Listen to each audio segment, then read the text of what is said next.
I used the theme of the conference also in terms of this bridging the worlds, because that fits quite well.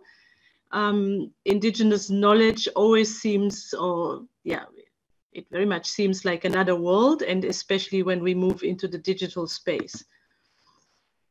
So just to set the scene, I think we all know that there is some epistemological clashes between indigenous knowledge and technologies. So it is a simplified model that I'm presenting, but this is just to understand the complexity of it all when we design technologies, or when we try to organize information, or to create knowledge and represent it. So I think we can agree that indigenous knowledge is very distinct from a Western scientific view of the world. And the issue is that technology has been designed very much rooted in a Western epistemology, in a very Eurocentric perspective. And it has been designed to support mainstream ways of seeing the world, also of representing it. And that's, as you know, especially in your field, there is a lot of support for written texts and searches and categorization, and all that is much more supported than other perspectives. And so another important feature is that indigenous knowledge is very dynamic, adaptive, heterogeneous, contextual, and holistic, versus technology is very fragmented, and we have static data, abstract, and we work with algorithms that are also heavily biased. And on the other side, indigenous knowledge is social, it's collective, spiritual, embodied, and experimental. And again, technology usually supports individual use, it decontextualizes in many times, and it's very episodically. We also have different concepts of time, space, and expressions, and with a dominance for orality and performance, whereas, as I said before, that mainstream technology rather supports written text much more than oral. And we have seen that when we try to create oral repositories and searches for oral and audios, we really struggle with kind of the mainstream technology that we have at hand.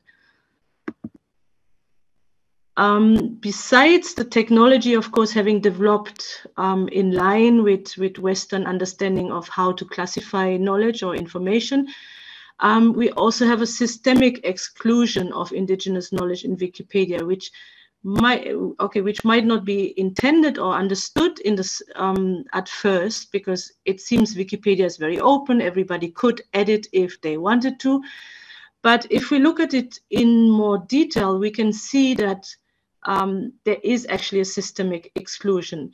So first of all, much of the indigenous knowledge and cultural heritage is in oral forms, but those are disregarded. So there is, on Wikipedia, we cannot have oral records at the same level as written records, and they can't be referenced in the same way. So they're often disregarded as the original source of the knowledge. And then they get recorded, they get translated, and there the first misinterpretations happen within the translation.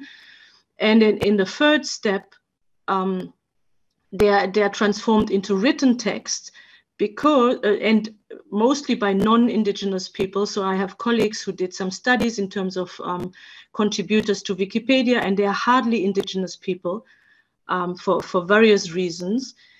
But the main issue is that only a written published text is considered a reliable source.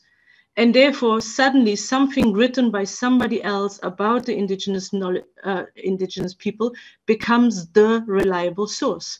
And I mean, that sounds already very strange in this whole setup.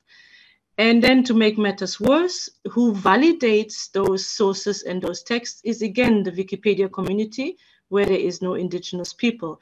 So at the end of the day, we have major misrepresentations of the original knowledge. And so concerned with that, and coming also from the participatory design movement in computer science, we are promoting community-based technology co-design. So that's why We design technology or organization of information, digitalization of cultural heritage together with indigenous communities. And so we want to counter this systemic biases in which currently is ingrained in all technologies and also upcoming technologies. So we want to make sure that the indigenous knowledge holders are co-creators of the technology and thereby enable different ways of representing their knowledge. And we attempt to situate it in local epistemologies and have community validations. And in this light, over the years, so we have been working for more than 10 years now with communities in Namibia. So we are very lucky because in Namibia, there's a number of indigenous communities that still live their traditional life. And so they are very strong in their cultural heritage and in their understanding of what they want the next generation and the rest of the world to know about them. And in collaboration with those communities, with which we have developed a couple of different technologies, depending on the projects that we work on, we have developed a framework. And so we are co-designing technologies to support this kind of digitalization of indigenous knowledge. And so we have defined different steps, like the conceptualization of what should be digitized, how to collect it, and then a very important step that the community introduced is there should be a correction, because data that is collected in the field with recording devices is not necessarily representing a correct image of it. So they wanted this specific step in there. And once the correction took place, there can be a curation and a circulation of the created digitization of the cultural heritage. And of course, because we are in a research collaboration, there is also creation of knowledge that happens while we are developing and digitizing the cultural heritage. And so now I take you back to the the paper was written in 2013, so probably the research was done 2011, 12. So 10 years back, that's kind of how we started. In an attempt to support the representation of cultural heritage, we were looking at visualization of the context, of rituals, of different things. And we had developers from overseas, from Europe, graphic designers who then just categorized the different objects. They created the 3D objects into what seemed natural to somebody from Europe. So on the left, you can see the first categories were like plants and trees, houses, constructions, and objects and animals. As we created more objects, it had to be extended. And we then had discussions with the communities. And what turned out to be the first actually extension of the categories was, for example, the cattle. You can see we had the cow as a symbol for the cattle for that category. And that was the first discussion to say, how can we mix cattle with dogs and chicken that are not worth anything? Because in the culture, the OvaHerero culture that we were working with at that point of time, the cows have a certain status symbol. They are not comparable with any other animal, and therefore they need to have their own category. And so then we had the first split in cattle and smaller animals. And also the people were added.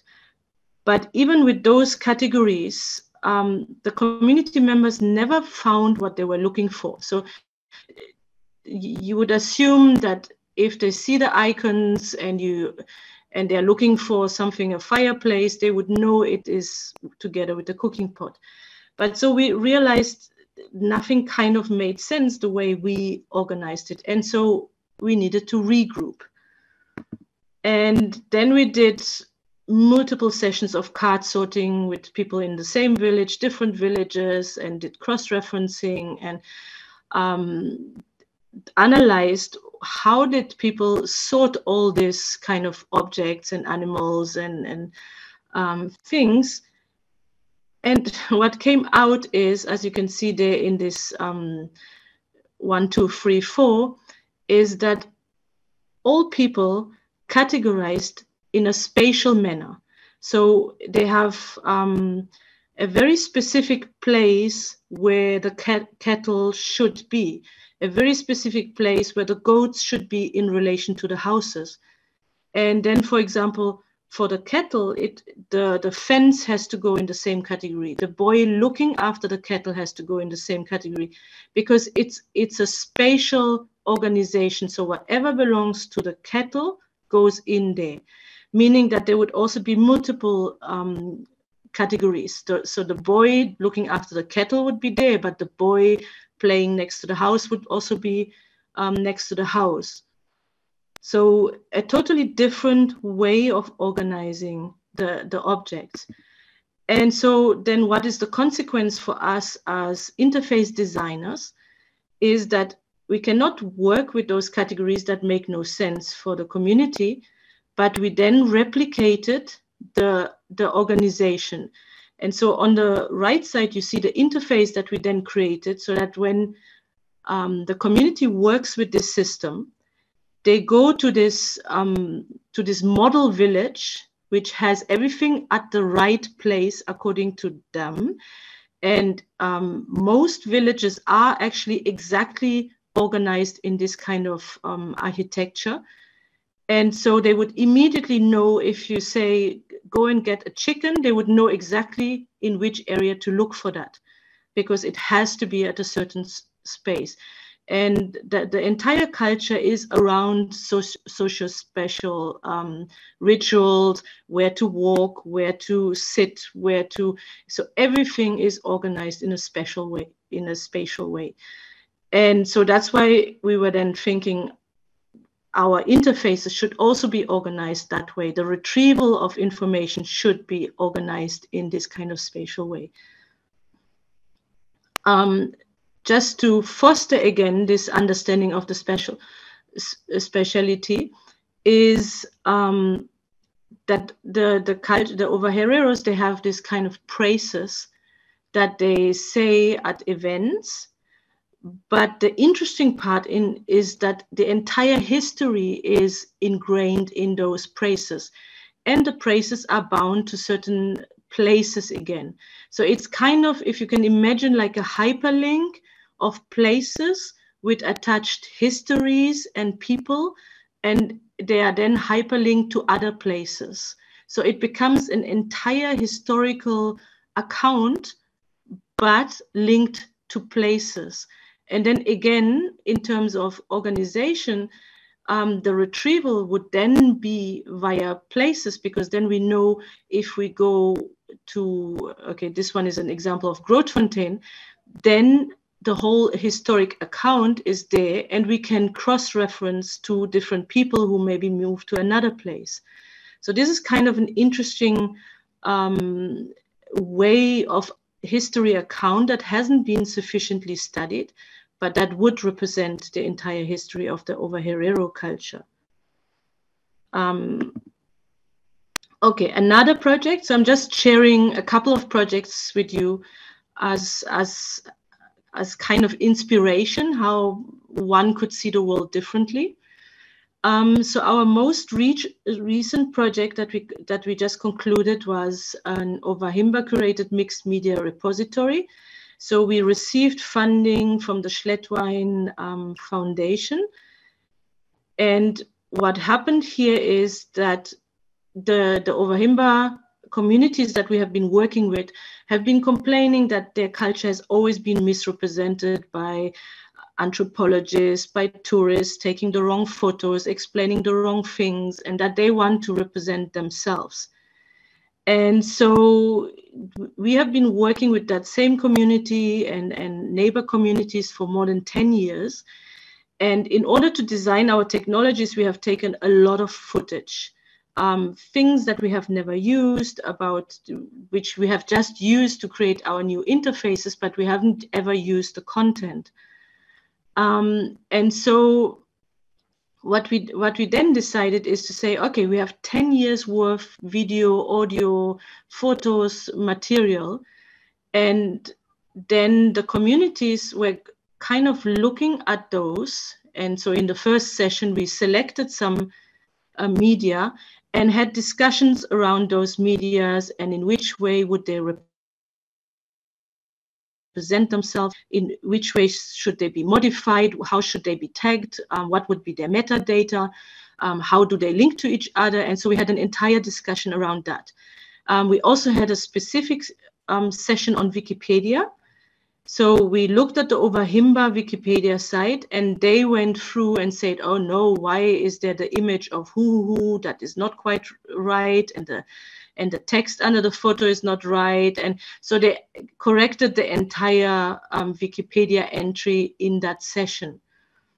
What we then concluded from there is that there is still a lot of media missing. So the communities went and recorded more media of what they thought they want the world to know about them.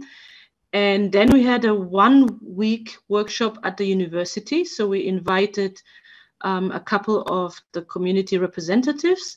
And for the entire week, they did nothing but going through all the media from the last 10 years, their own media that they had recorded between the 2 sessions. So you can imagine that was hundreds of videos and photos and everything. And they then organized the knowledge around it. They created structures on how people should navigate through this, through the videos. And so they went bottom up and top down and created categories. Then they found out as videos came that there is no category. And so they created all these structures. They created missing metadata as audios, for example. If there was missing information, we translated back and forth, but we tried to keep everything in their language, because again, in translation, we lose half of the information. And then they went and recorded more media.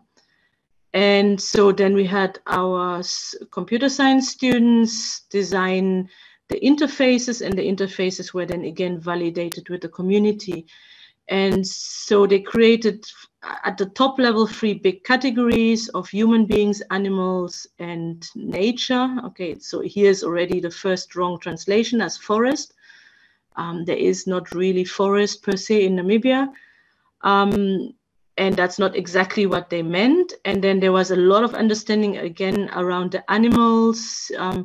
Is the cattle really part of these animals, or is it part of the human beings under then usage of animals or herding of animals? So there was a lot of discussions back and forth where things belong and how they should be split up.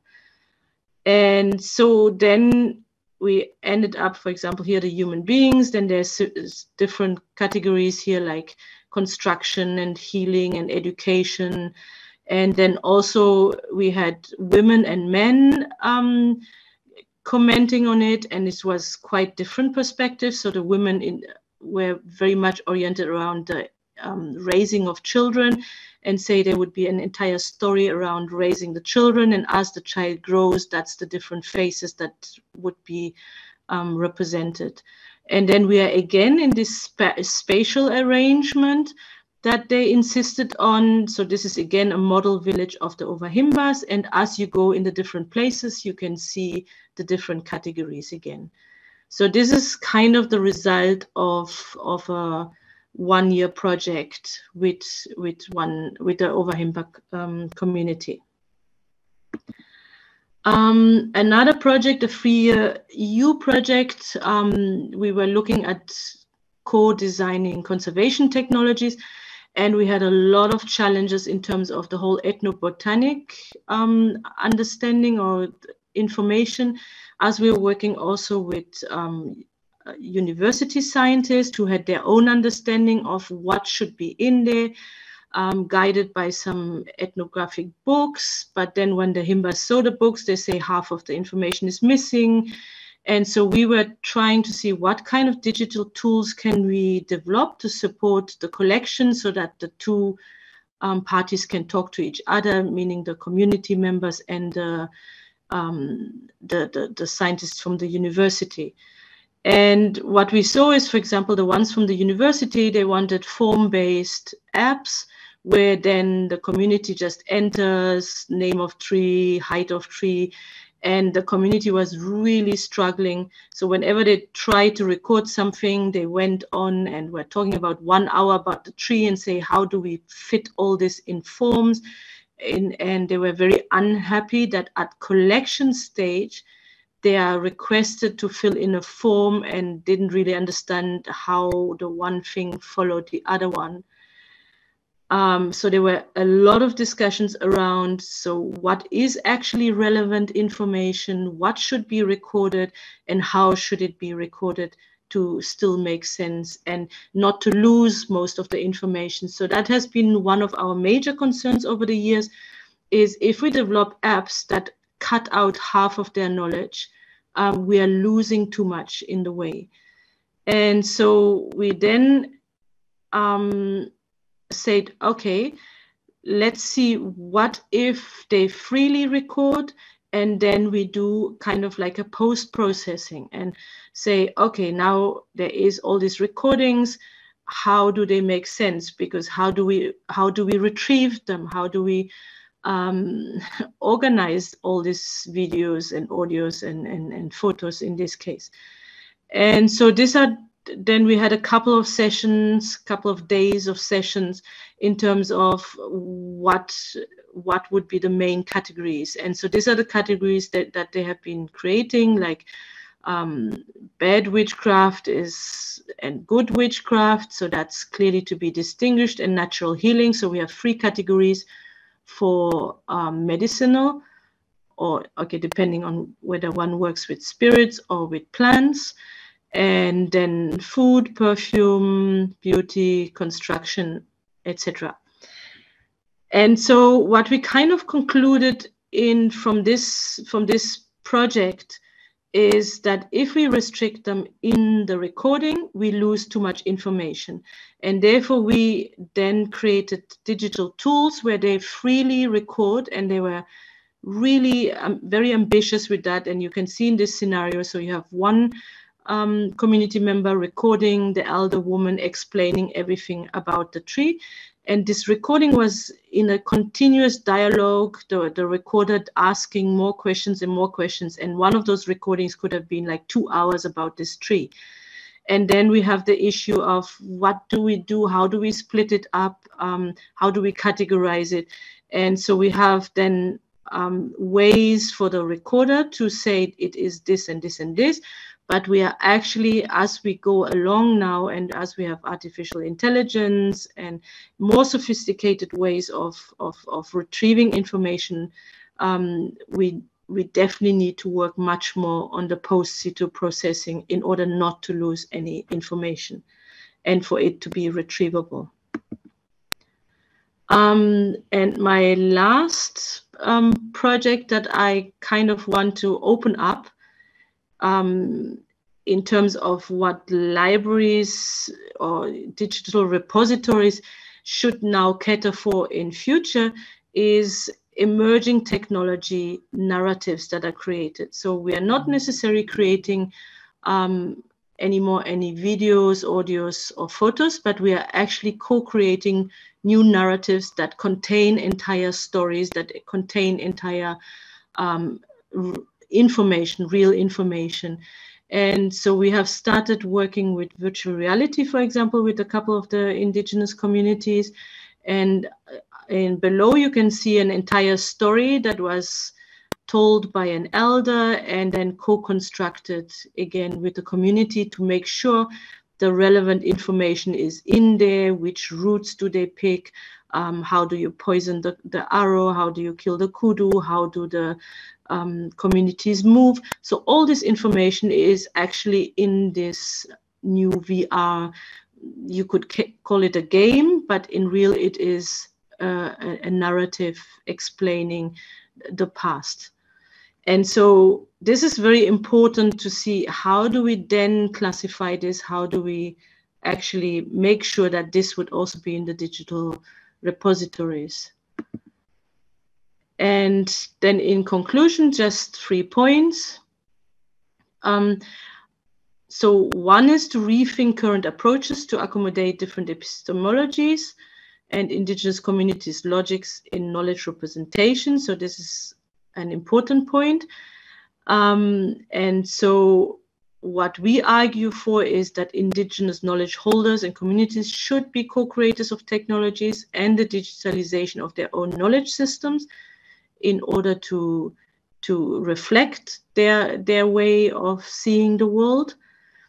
And then digital libraries and repositories will need to expand in order to incorporate novel approaches to knowledge sharing, such as, for example, the virtual reality, but also the different perspectives. Okay, and this is my short anecdotes of sharing from our projects. Thank you very much. Yeah.